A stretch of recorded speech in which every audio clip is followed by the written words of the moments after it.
Welcome to a new episode of the ClearTalk podcast. Today we have an exciting episode for you. Alongside myself, John Lyall, Customer Success Manager, we have Andrew Ashbury, our Business Systems Analyst, and today we're going to talk to you about a new initiative that we're doing here called Q360 Adoption. So Andrew, I'm wondering if you can tell our audience a little bit about this exciting initiative here and why we do it. Yeah, for sure. Thanks, John. So, customer adoption. We started looking at this, I don't know, John, how long ago? Maybe a couple of years ago, we started the cycle. The idea with it wasn't so much to build out a new department per se. We're focusing more on just taking what our customers have or what they received after their implementation and helping them get the most out of their system. So I know, John, when you work with them so often, you probably hear lots of questions and comments. They're curious about what kind of reporting they can do in the system or how they can squeeze just a little bit extra juice out of it. So that was really the catalyst for building out customer adoption. With that, I'm sure probably your next question is, what is customer adoption? So at that point, I think you and I have enough experience in it that we could probably both handle it. So I'll take a stab first, and then John, just feel free to follow up if I've missed anything. You bet. So the way I like to describe it to our customers, it's like taking your car into a mechanic for a multi-point inspection. So it's not really pointing a finger at the driver per se to say, these are the types of things that your business requires. It's more an initial look at your usage of the system. So no bias, totally objective, just trying to understand what aspects you're actually touching when you log in every day versus, where do we think you can get a little bit more out of it? So I don't know, John, do you feel like I missed anything there or you want to add?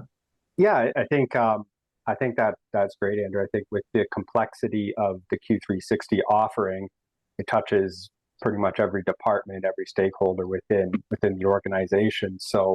And it's always changing and evolving too. So we want to make sure that our customers are getting the most they possibly can out of Q360. And I think the other thing too is just, we want to become our customers' most valued business partners. So from a customer journey standpoint, we can give them new insights to help them run and operate their business, adding value and just continuing that discussion. I think that is a great thing that we can do to help our customers. Yeah, and I think one thing that we tend to offer that gets us a little more involved is when we run the diagnostic, it's not just simply, here are the numbers, good luck. We have an expert, whether it's a business system analyst, business systems consultant, take a look at that. They take that data, put it into somewhat of a narrative so that they can actually work with our customers to see where they need to lead their business as far as utilizing the system is concerned. It's a little more specified. It's well tailored. Beyond that, you're talking to a real person who actually understands what you as an owner or an operator have to go through every day just to get your business to run smoothly and see what we can do to help. Yeah, well said, Andrew. I'm just curious, I know you've done quite a few adoptions already. What are some of your favorite things you like about doing the adoption exercise with customers? Yeah. Okay. So first and foremost, even just simply starting out with showing them what areas require some attention, it's equally interesting to show them what areas they're good at. And most of the time, before we even dive into training them or working with them, most of the time our customers can almost predict what areas that those will come back with. It's really more about validating what they already assumed just by backing it up with some numbers. So that's really where it starts. Beyond that, honestly, it's just exciting showing customers all the things that the system can offer. Sometimes it surprises me what excites them most. I think, it's this phenomenal feature that's going to help them streamline or forecast cash flow or be able to take a look at how many staff they have in comparison to the number of hours they've sold. It's, well, we can change the color of this so we can better see it when we're looking at resources. All right, cool. Great. Happy that we can help on that front. The little things make a big difference, but we always want to walk through customer adoption from beginning to end, just like any ERP. It's quote to cash. Well said. Awesome. And But go ahead. Well, I was going to say, John, you being on the receiving end of customers as a customer success manager, you're talking to them most about what their pain points are, what they're looking to get more out of the system. Whereas I tend to just deliver more consultation and training. So I'm curious, as far as benefits are concerned, but do you feel from your perspective how the customer is benefiting, maybe how we as a company benefit as well? I just want to Yeah. hear if you have a couple points on that. Yeah. I mean, I think there's a lot of mutual benefit. One of the things that I really like being part of the adoption is, like you say, we present some findings to them and it kind of opens the door for more of a conversation. So we learn more about our customers' business goals. We learn maybe why they're doing certain things a certain way in the system, but it's very much a collaborative effort. So we're learning from them, they're learning from us. At the end of the day, we typically come out of the meeting with a better understanding of each other and kind of a plan on how we can make some improvements and execute on some of our goals there. So it's been really fun to see, and I think in a lot of cases it has really strengthened our relationship with our customers. It's been great. Yeah, I think, like I said before, one of my favorite aspects of this is kind of the human aspect of the entire engagement.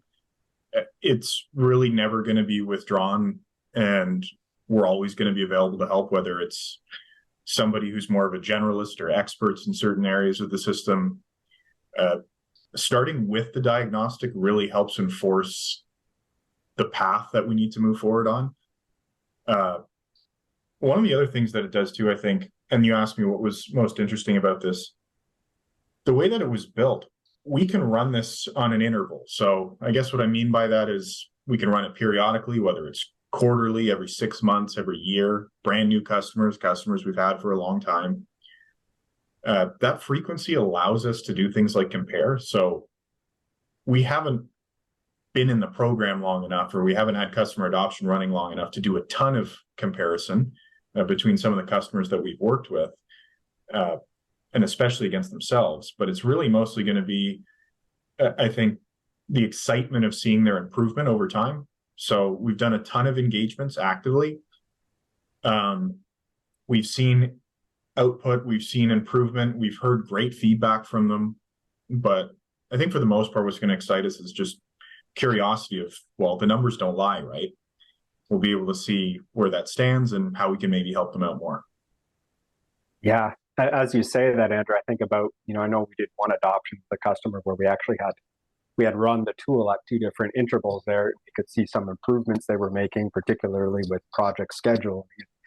They were very encouraged by that. So, I think we're really scratching the surface. We're really on the customer journey. So, running these adoptions at multiple intervals there, I think is really going to show trends over time and really help us gauge progress along the customer journey there. So it's been really good, and I think we're just getting started here. Yeah, I agree with you. I think really working forward, trying to evolve this process, although it doesn't feel new to me just because we've been working on it for so long. It's new to a lot of our customers, but we're always looking at evolving it. I mean, staying stagnant in the software industry is, means to an end, I guess I could put it. So as far as our product continues to evolve, our customers continue to evolve, so do the staff. We have to keep up this adoption process at the same time. So I think for us looking forward, it's the idea that, well, it doesn't always have to be purely about numbers and delivering data. Maybe it's not about necessarily waiting for us anymore. Maybe a customer will be able to take a look at it themselves and then reach out for help as they need. And we have some ideas on where we want to go with it. And John, I know you've shared some with me based on our experience with the dozens of customers that we've worked on with this, but I'm just excited to see where it goes. Like at this point, there's so many directions. It's just about finding which is the right one. Yeah, absolutely. And just to basically add to that as well, like we say, we're getting started, and pretty much any one of our customers can ask us for an adoption, or we'll reach out as well. That's something we do complimentary. Based on that assessment too, there are different types of training or consulting engagements that we can do as well.